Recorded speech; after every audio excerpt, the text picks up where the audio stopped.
Bonjour tout le monde, aujourd'hui j'aimerais vous faire un court vidéo pour vous introduire à l'appareil du PFA 200.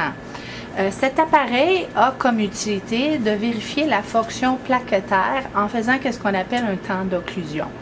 Donc j'aimerais passer vite fait à travers des consommables qu'on utilise avec cet appareil. Et dans d'autres vidéos, nous allons voir les différentes étapes d'utilisation avec la maintenance et ainsi les tests qu'on peut faire avec. Si on regarde initialement l'appareil comme tel, le PFA est muni de ce qu'on appelle un carrousel. C'est ici qu'on va déposer les spécimens et les cartouches d'amorçage lorsqu'on fait l'autocontrôle. L'écran de l'appareil est autotactile, donc on peut toucher avec nos doigts ou utiliser le crayon qui est à la droite de l'appareil. L'interrupteur se retrouve en arrière. Il y a aussi un papier d'impression qui est en haut de l'appareil et c'est là que les résultats sont imprimés automatiquement lorsque l'appareil a terminé de les analyser. Voici les consommables qu'on utilise avec le PFA 200.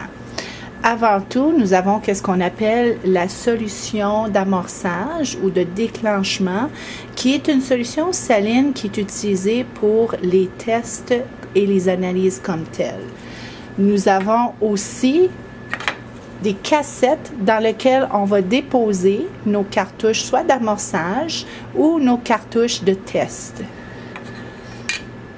Autre chose que nous avons, ce sont les cartouches d'amorçage. Comme vous pouvez voir, ils sont de couleur bleue pour les distinguer des cartouches test. À l'intérieur, nous avons un genre de petit capuchon qui sert à capturer le liquide d'amorçage lorsqu'on fait l'autocontrôle et la vérification de l'appareil.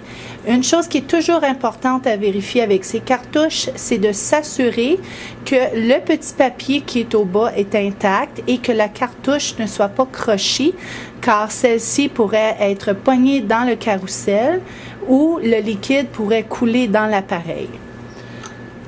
Nous avons aussi, pendant la vérification et l'autocontrôle, au début dans la maintenance, des petits tampons, éponges qui sont utilisés pour nettoyer une pièce qu'on appelle le joint.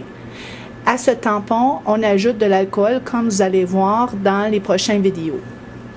Les joints de l'appareil, nous en avons ici. C'est quelque chose que vous n'allez pas nécessairement jouer avec durant vos cours, mais c'est important de savoir qu'il est là pour s'assurer que le tout soit bien fait lors du test comme tel. La chose qui est probablement la plus importante que nous avons ici, c'est une cartouche test. Comme vous pouvez voir, elle ressemble beaucoup à celle d'amorçage, mais la grosse différence de un, c'est sa couleur qui est blanche. Au-dessus, nous avons un petit papier aluminium qui recouvre la région du test. Nous avons aussi le fameux petit papier aluminium qu'on doit vérifier l'intégrité avant d'utiliser. Et nous avons sur le côté le nom du test, puisqu'il y en a deux pour cet appareil, collagène épinéphrine et collagène ADP. On a aussi la date d'expiration. Donc, ceci fait partie de la majorité des consommables qu'on va utiliser sur l'appareil PFA. Le prochain vidéo va vous montrer les différents écrans qu'on a sur l'appareil.